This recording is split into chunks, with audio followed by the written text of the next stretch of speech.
Well, here we are again, friends, talking yet again about something that I now officially love more than my mother, Battle for Bikini Bottom Rehydrated. And so there's a new trailer that came out this week, and I'm just like, wow, THQ Nordic is just not messing around anymore. So let's go ahead and dive into the tea.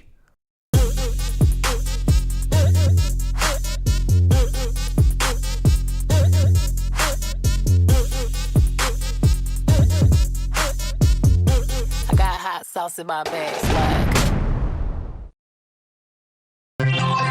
A quick shout out to Broad Cappy. This is a fan of Metal Duckles that they drew, and wow, Metal Duckles looks amazing here. You know, I love the facial expression, especially on this one. Metal Duckles just looks so slick. He looks so classy. Pretty much is exuding all his like godlike qualities. So thank you so much, Cappy. I really appreciate it.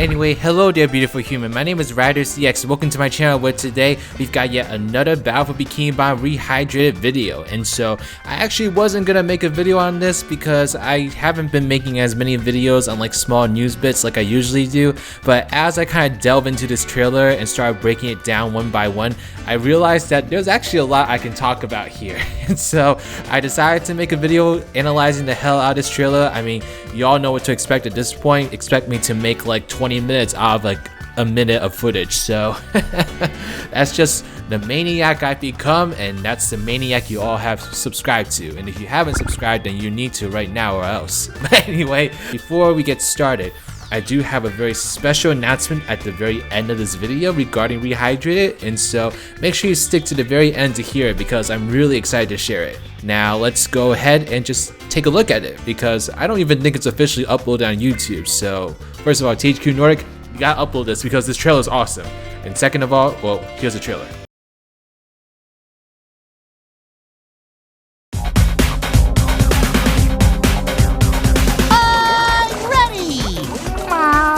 Yes, Gary, I'll be careful.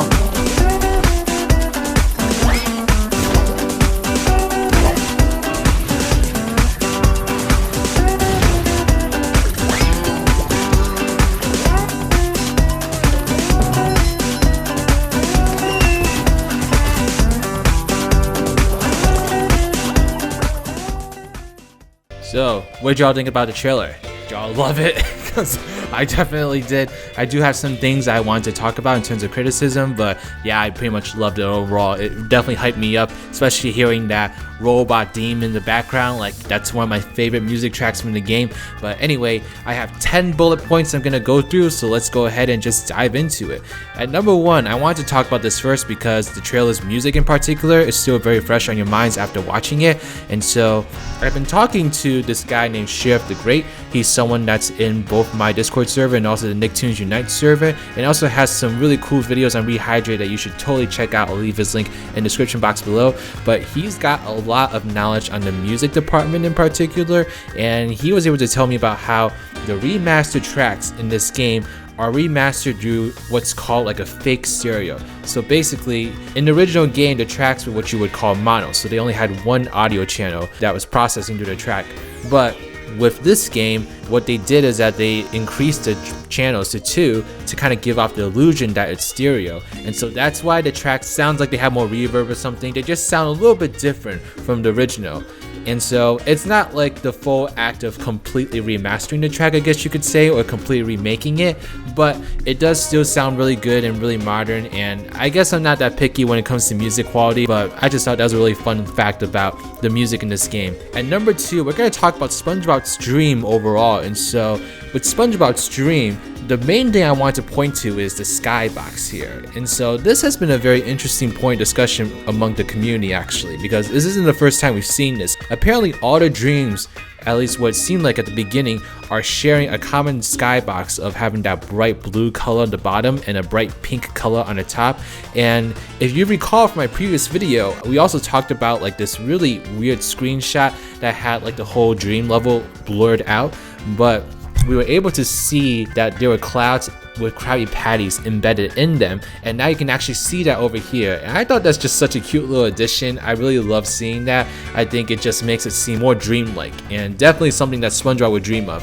So I did say that the skybox teams to be shared between all dreams, although if you all didn't catch this, Shift uploaded a video with an updated screenshot of Sandy's dream. I'll be sure to leave a link to that in the description box below, but as you can see from this footage that Shift provided, you can see that Texas has now been put into Sandy's dream, and so they're still working on the game, which is pretty crazy first of all, but second of all, it kind of proves that maybe this like consistent skybox between all dreams is not permanent. So we may actually see the original skyboxes from all the other games come back in this game as well, but that remains to be seen. We do know that at least Sandy's dream will have Texas in it, and so maybe we can get the music sheets from Squidward's dream as well, because that was a pretty iconic thing about that dream, and so I would love to see it come back in the remake. One last thing I just wanted to mention about this is that Mr. Krabs' arms are visible in this video, and is it me or are they just like very thin and very long too? I mean, I guess Mr. Krabs really is feeling it now. That's quite a stretch there.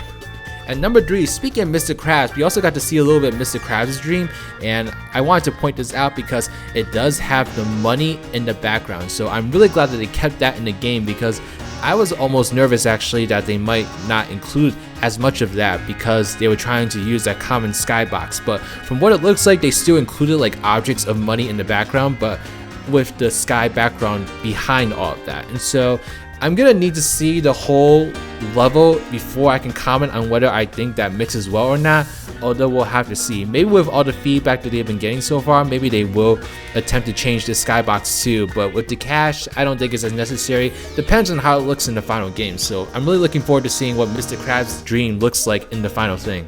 At number 4, we got the Flying Dutchman's Graveyard, and so we got a few different clips of it actually, which is really awesome because it definitely was one of my favorite levels within the game, so I'm really glad we got to see more of it. So there's this one section where you're wall jumping over here, and I actually initially thought that this was from Rock Bottom, but then I looked again, and Sheriff the Great actually, believe it or not, was the one that pointed out that this was not Rock Bottom, but you could see on the right over here that you do see that green part as well, and so this is the Flying Dutchman's Graveyard. I went ahead into the original game and went to my footage and found this screenshot that's basically what this area is, and so as you can see, this is the Flying Dutchman's Graveyard, and I think the blue color scheme is a little bit interesting. I'm not really sure how to feel about it yet. I think I need to see the game a little bit more before I can comment on how I feel about the color scheme. In the second clip of the Flying Dutchman's Graveyard, you see that SpongeBob's wall jumping again, but across those podiums, and it looks really great here. I'm really enjoying it. It's definitely still got that creepy feel to it, so I'm definitely appreciative of them maintaining that.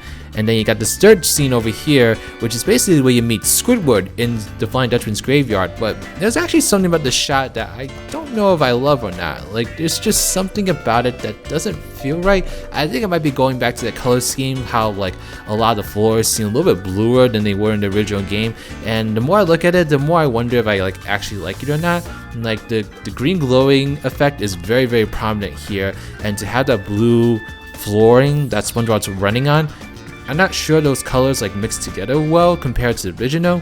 However, I don't hate it. I think I'll probably get used to it as I see it more time, but I felt like the original game actually had a little bit more of a distinction, because if you see in the screenshot, you see that the Flying Dutchman's pirate ship is surrounding the area, and it's got that brown wooden color to it, which fits very well. And it's also got like those very grungy looking platforms on the bottom, but in the remake, the pirate ship has a very strong green tinge to it, which means that the lighting is really strong here. And so I don't know, I feel like the contrast is a little bit lower actually in this one compared to the original, which is something I've not been seeing that often here, because I think this remake has done a really good job at like utilizing contrast. But I think this is the one exception so far that I feel like the contrast is actually lower. At number 5, this is a really quick one, but we got to see outside the Chumbucket, and the one thing I want to point out here is that the lettering on the Chumbucket is awesome. I'm so glad that they were able to, instead of just leaving the painted words on there, that they actually like took it and made 3D letters out of it, and so I think that's really cool. It looks really nice, and the lighting in the hub world looks really great as well. I'm really excited to see the hub world. We haven't actually seen the hub world a lot yet in terms of moving footage. We've seen some screenshots of it, but man, I'm so excited to finally see the hub world, and I have a feeling if they're uploading trailers at this rate that we will see it eventually. Oh, that's so exciting. At number 6, we get a very close-up look at Slick, which is one of the last robots that you see within Battle for Bikini Bottom.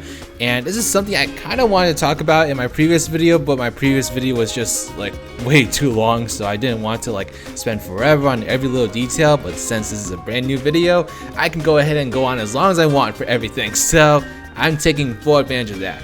But one thing I wanted to point out with Slick in particular is that the body structure of the robot's a little bit different now. And instead of like that blocky look that the original game had, instead Slick here has a bit of like a waistline, I guess. Like I'm trying not to say she, but it's really hard not to. But this robot has a bit of a slimmer waist now, and it looks a little bit more feminine. And so I'm like, okay, yeah, I dig it. It kind of gives the robot a little bit more personality, and I'm really digging it. I liking how like they're giving the robots a lot more character in this game compared to the previous one. And the previous one did have a lot of character, and so I like that they're trying to add even more personality to these robots.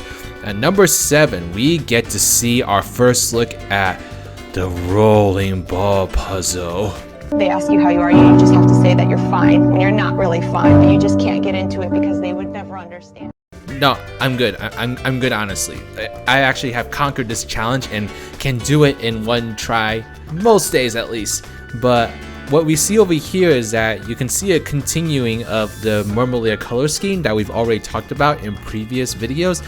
And I'm really liking it here because it kind of breathes in some new life into the Mermalair, and I have seen some color schemes in this game so far that I don't like, but this is one of the ones I actually do like. I really think that this fits the Mermalair really well and doesn't intrude too much on the original either. Like, it kind of just takes what the original did and makes it even better, and that's exactly what a remake should do. And so I'm really liking the color scheme. I think the nice little touch of having the switch have a bowling pin on it is really, really nice and cute. So I'm thinking that that's probably something they're gonna do for other switches that are for the bowling pin specifically.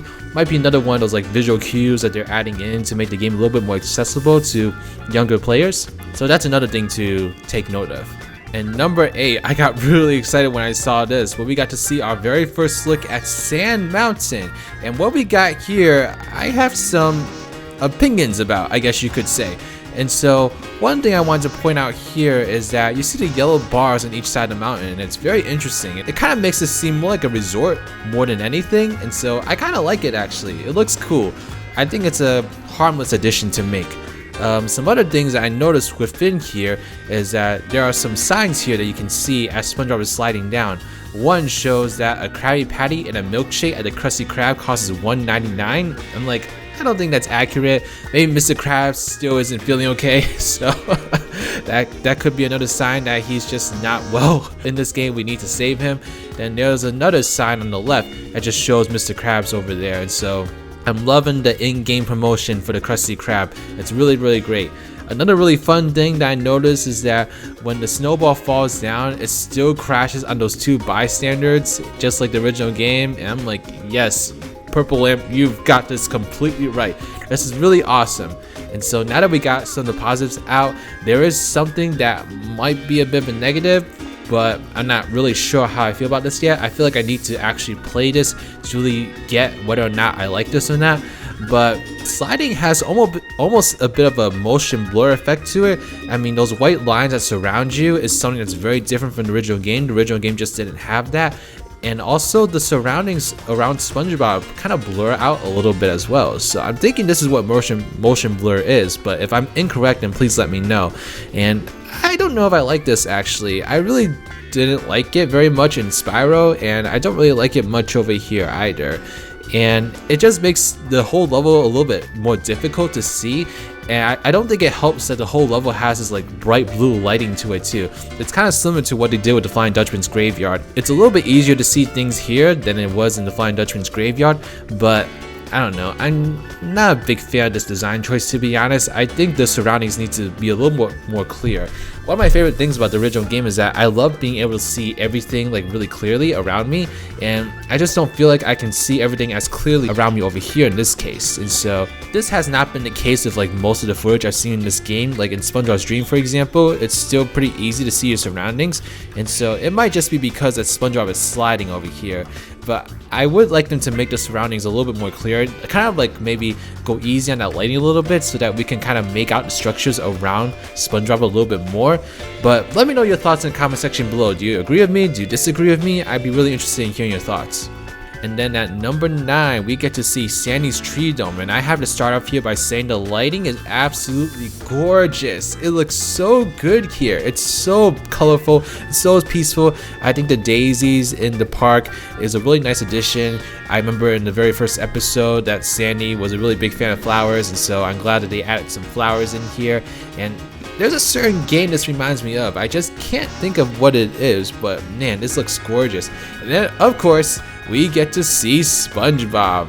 There's some nickname for this kind of SpongeBob, but I don't remember what it is. But one thing I want to note is that his facial structure here is a little bit different from the original game. If anything, this SpongeBob actually looks creepier. Like, it just doesn't look right. And I think that's the whole point, actually. It's not supposed to look right. Like, there's just something about the SpongeBob's face that's a little bit different. I can't really pinpoint it, so if you know what it is, then let me know in the comment section below. But yeah, this is really, really cool, and I'm really looking forward to playing this mission in the game. At number 10, so I'm kind of cheating over here, but this actually has nothing to do with the trailer. This has to do with some screenshots that were released after my last video that I wanted to make sure I covered here. And so the first screenshot we got here is one of Kelp Forest, and oh my goodness, I love this screenshot. This screenshot looks absolutely amazing. Kelp Forest looks like one of the most beautiful levels in this game now, and that's definitely not something I would have said in the old game, and so this is definitely a really nice welcome change. I'm really looking forward to seeing more Kelp Forest. Like, for example, the yellow leaves in the background are actually yellow, like you can actually see them, so that's a big step up first of all. And I especially love the rock textures here. It's got those like little shiny blue points to them that makes them seem like crystal almost, and my gosh, it's absolutely beautiful. And of course, Patrick's model looks really good here. I've got no complaints when it comes to Patrick, really. I think he's one of my favorite models in this game, if I'm being honest. The other screenshot we got was of Rock Bottom, and Rock Bottom also looks absolutely gorgeous here. I mean, what can I say? It looks just like the original. Like, that's one of the things that I want to praise about this game, is that it kind of maintains the ideas and feels of the original levels, but still makes them like good for modern times. And I love the neon rock bottom sign in the background. I love how dark the buildings look, but that are still visible. The only thing I had to say here is the lighting on Sandy's model here is a little bit strange, because if you look at Sandy's face, it has a bit of a shiny texture to it that almost makes her model look a little bit more plastic, which is definitely not the case with most of the screenshots that we see in this game so far. And so someone said somewhere, I can't remember what it was, that it might be because of Sandy being inside her helmet and also just the lighting of the level, and so that could be the reason for it, because I don't recall seeing Sandy looking like that in other screenshots and other gameplay footage, but I wasn't a really big fan of like how plastic Sandy looks here personally. And that is the end of my 10 things I want to discuss for this video. And so, yep, I can make 20 minutes out of nothing, guys. Like, I think we've come to the conclusion that I'm just a lunatic. But let me not just completely waste your time here. I do have one really exciting thing that I want to announce over here. I want to announce that I did do my interview with THQ Nordic this past week, and so I got to interview a producer at THQ Nordic that's heavily involved in this game. His name is Martin Crouch, and he's actually the person that was interviewed at Gamescom a couple times, if you all remember correctly. And so he's heavily involved in this game, and he had so much good information. He told me. I selected a lot of questions from you guys, and we got some really great answers, and so I'm looking forward to it, because there's definitely some new things that he reviewed about the game that's not been covered yet, and so definitely look out for that. It's going to come out sometime next week. I do need to have them look at the interview just to make sure that everything is okay and such, but from what it seems like, as long as there was like nothing that he said during the interview that was like wrong, then we should be in the clear, and I am able to release the interview next week, so look out for that. I thank you again for your support, because if it wasn't for your support for my channel, then I don't think I would have even been able to do this. So it really is crazy, and I'm just completely grateful for everything you all have done for me, and I'm completely ecstatic about your passion for this game. You know, let's ride out this journey to the very end.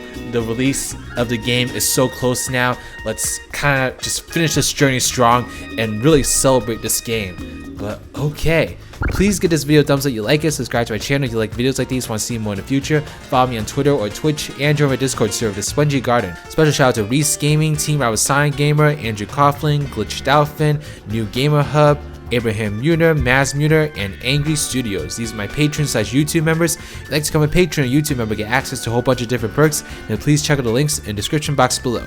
But alright, this is Riders, riding out.